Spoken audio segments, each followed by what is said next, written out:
when 19th century fantasy collides with 21st century reality. Let me take off my glasses. We have another 19th century writer putting names, characters, buildings, politics, and underground worlds onto paper that look uncomfortably familiar from where we are standing. His name was Ingersoll Lockwood. This particular rabbit hole comes with 3 books. There are 2 books that are the Baron Trump adventure books and 1 separate political novel written by the same author.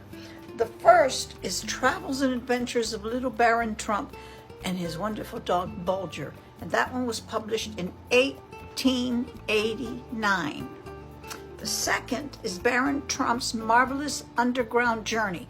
That one was published in 1893. Those 2 belong together as the Baron Trump Adventure series.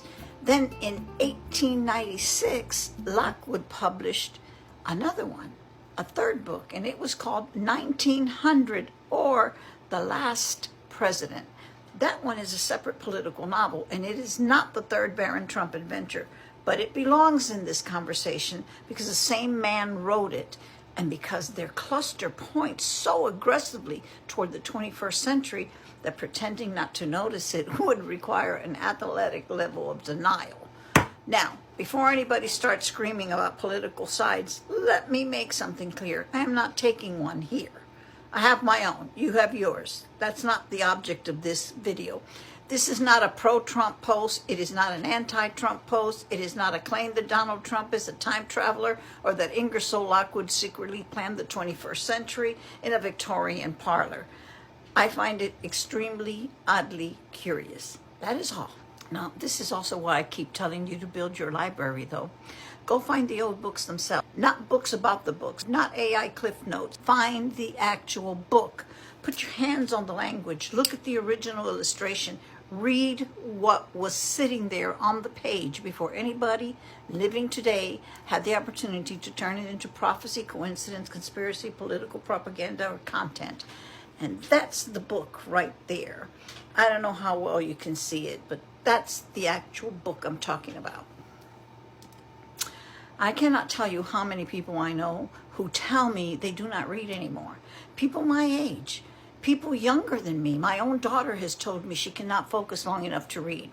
She needs audiobooks. One of my granddaughters, who is a very bright girl, told me the same thing. She cannot read. She's just not interested. She is not illiterate. She simply cannot hold her attention on the page. That is when I would pick up a book and force myself to read it, because your brain is telling you that a muscle has gone soft. Exercise it. Do not hand the whole interior of your mind over to 30-second videos, because concentrating has become uncomfortable. If you cannot read 3 pages without reaching for your phone, that is not a cute little personality quirk. That is an alarm going off. Now, let us open this puppy. In 1889, Ingersoll Lockwood, an American lawyer and writer, published a children's fantasy called Travels and Adventures of Little Baron Trump and his wonderful dog Bulger. That's the book. He was a lawyer. That is curious all by itself. A man trained in law and politics sits down and writes an extravagant children's fantasy about a wealthy little aristocrat who travels through bizarre societies with his brilliant dog. Why? I do not know yet. We are going to have to look more closely at Lockwood himself before we are finished with this series, because I want to know what kind of mind was sitting behind these books. The central character's full name is Wilhelm Heinrich Sebastian von Trump, but throughout the story he is known as Little Baron Trump, a little boy called Baron Trump. The boy comes from a wealthy old North German family, famous for bravery and adventure. He is precocious, privileged, enormously confident, restless, multilingual, and convinced that he can handle whatever the world puts in front of him. He travels with Bulger, his devoted dog. The first book sends the pair through a procession of absurd lands and peculiar societies. Baron encounters the wind eaters, the slow movers, the manhoppers, people in the kingdom of the sun, and the round bodies who roll around like living boulders. The wind eaters are practically weightless people who live on air. They swallow different winds, almost like intoxicants. Certain winds make them aggressive, swaggering, and belligerent. Their loud bully travels with a pack of followers who puff him up, repeat what he says, and blame everybody else when things go wrong. I am not kidding you. That's that story. Listen, it was written 57 years before Donald Trump was ever born, but we'll get to that. Wind eaters, political windbags. These are my words. Ass kissers, following the loudest bully in the room. I mean, come on. Do you see something here? Lockwood practically put a bow on it for us. Then we have the slow movers. They barely move or speak. Everything about them is delayed, lethargic, and painfully resistant to action. They become disturbed by anybody who moves quickly, speaks rapidly, or acts with urgency. Could that be the Democrats? I mean, really, I am simply asking. The Democratic Party can see a freight train coming, commission a 6-month study, form a committee, send 3 fundraising emails, and then act shocked when the train drives through the building. The manhoppers have enormous lower bodies, tiny arms, and travel by hopping. They gather around Barron, make a tremendous racket, threaten everybody with kicking, and accomplish remarkably little with their hands. All legs, tiny arms, hopping from one position to another, making noise and threatening everybody while getting very little done. Congress has entered the chat, in my opinion. The kingdom of the sun is set in imperial China. It is full of elaborate titles, bureaucratic rituals, rigid hierarchy, kowtowing, and officials declaring themselves worthless servants before authority. That's the cabinet. I mean, that's how I see it. 15 titles and no common sense. Again, I think that's the cabinet has entered the chat. Then we have the round bodies. Now, they are interesting. They are spherical people who roll instead of walking, and their society values perfect roundness, and anybody born with an edge is treated as defective. The books, just because they sound funny. A population that rolls wherever gravity and pressure send it, treats anyone with an actual edge as a problem, and rewards perfect conformity. This is just the whole administration, in my view. It is now sitting at the table eating all the hors d'oeuvres. They've entered the chat. They're complete. They're having a press conference. Now, Barron does not simply observe these places like some quiet little Victorian tourist. Naturally not. He gets himself into trouble. He offends people. People try to kill him. Women want to marry him. He narrowly escapes, goes home, and becomes bored. And he leaves again because peace and quiet apparently cannot hold this child's attention for 5 minutes. Now, tell me the universe does not have a sense of humor. Now let us begin laying down the strange little connections. Not conclusions, connections. You decide what you think they mean. Here we go. The fictional Baron Trump comes from an old German family, and his family name is written as von Trump, T-R-O-O-M-P. The real Donald Trump's parental family also came from Germany, from a village called Kolstad. Now, go back through the older records, and the family name appears in several forms, including Drump, D-R-U-M-P-F, Trump, T-R-O-M-P, and eventually Trump, as it's spelled today. It's the same general German neighborhood of sounds and spellings. Then we come to the man whose manuscript begins the second adventure.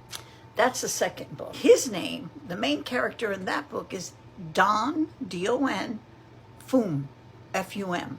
I am not pretending those are secretly the same name. I am asking you to look at them, sitting beside each other, and enjoy the absurdity like an adult with a functioning sense of curiosity. Now let us move to the castle. The fictional Baron Trump lives at, no, not Trump Tower, Castle Trump. Now, Donald Trump built his public identity around Trump Tower, which is already close enough to a modern castle for a man who prefers gold trim and his own name written across the front. But apparently reality decided subtlety was for cowards, because Donald Trump also owned an Atlantic City casino called, you ready for this one? Trump's Castle. Not figuratively, that was the name. Castle Trump in the story, Trump's Castle in Atlantic City. Another winky dink. Then we have the name Barron, B-A-R-O-N. Donald Trump spent years calling reporters while pretending to be his own spokesman, whose name was John Barron, spelled B-A-R-R-O-N, 2 R's. Later, he named his son Barron Trump, again, 2 R's. Barron Trump in the book with 1 R, John Barron on the telephone, and Barron Trump in the family. 1 R, 2 R's, a title, an alias, and a living child. I am not calling that proof of anything, but I am calling it a hell of a sequence. Now let me correct the timeline because the dates matter. Donald Trump was born in 1946. The books were published in 1889, 1893, and 1896. So they were written roughly 50 to 57 years before he was born. But the fictional Barron Trump appeared 127 years before Donald Trump won the 2016 election. That is WTF. And we have not even gone underground yet. The second book begins at Castle Trump. Barron finds an old manuscript written by a mysterious scholar named Don Fum. The manuscript is called A World Within a World. Sit with that for a minute. And it claims that hidden civilizations live beneath the surface of the earth. Don Fum's directions send Barron away from Castle Trump and across Russia. Russia. He travels through Petersburg and Archangel toward the Ural region, looking for a portal into an underground civilization. So now we have this sitting on the tape. Barron Trump, Castle Trump, Don Fum, and Russia, and a hidden world beneath the visible world. A secret manuscript containing directions, and a privileged young Trump convinced that his intelligence and instinct will carry him safely through whatever he finds. God, that sounds familiar. If that's not a what the fuck moment, I don't know what is. Really, Barron and Bulger descend through a giant pit, pass through the quarries of the demons, travel through something called Polyphemus' funnel, and enter an interior world filled with enormous caverns, marble roads, artificial cycles of light and darkness, strange animals, and civilizations that evolved separately from the surface. I don't know what ayahuasca, they must have been on ayahuasca. The story is not literally about hell. It belongs to the old hollow earth fantasy traditions. But archetypically, baby, he leaves the castle, follows the mysterious book into Russia, passes through the demon's quarry, descends through a funnel, and enters the underworld. Pluto himself would have at least sent a fruit basket. Among the underground civilizations are the ant people. Wait, there's more. They have enormous eyes, but are actually blind, deaf, and unable to speak. Censorship, control, there I go. They live beneath the ground and communicate through other methods. AI. False eyes that cannot see. Reality is smart. There is a whole sermon sitting right there, but I am going to leave it alone for a minute. Then there are the happy forgetters, also called the rattlebrains. They have deliberately trained themselves to unload all the knowledge inherited from their ancestors. Their brains have shrunk from disuse, and the most honored person in this group is the one whose head rattles the loudest because he has forgotten the most. They consider knowledge, memory, and thought to be burdens. Forgetting is treated as a sign of advancement. AI eating the brain. I mean, come on. Kindly place that beside the 21st century attention span and let it smoke quiet. There's also a false sunrise created by a gigantic crystal lens that carries light from the surface into the underground world. It looks like sunlight, but it gives no warmth. Artificial illumination to go along with artificial intelligence. Virtual reality. Appearance without life. something that resembles the real thing but cannot perform the real thing's work. And here I am telling you this through a machine that can imitate human language without possessing a human body. Charming. The underground world is also illuminated by enormous transparent creatures that rise from the water and give off a soft glow brighter than moonlight. And even the light down there comes through strange living bodies rather than an ordinary sun. So let us gather the strongest winky-dinks from the second book. Castle Trump and Trump's Castle. Russia as the road into the hidden world, a secret manuscript directing the journey, an underground civilization beneath public reality, the rattlebrains who celebrate forgetting and distrust knowledge, the ant people with false eyes who cannot see, artificial sunlight that looks real but gives no warmth.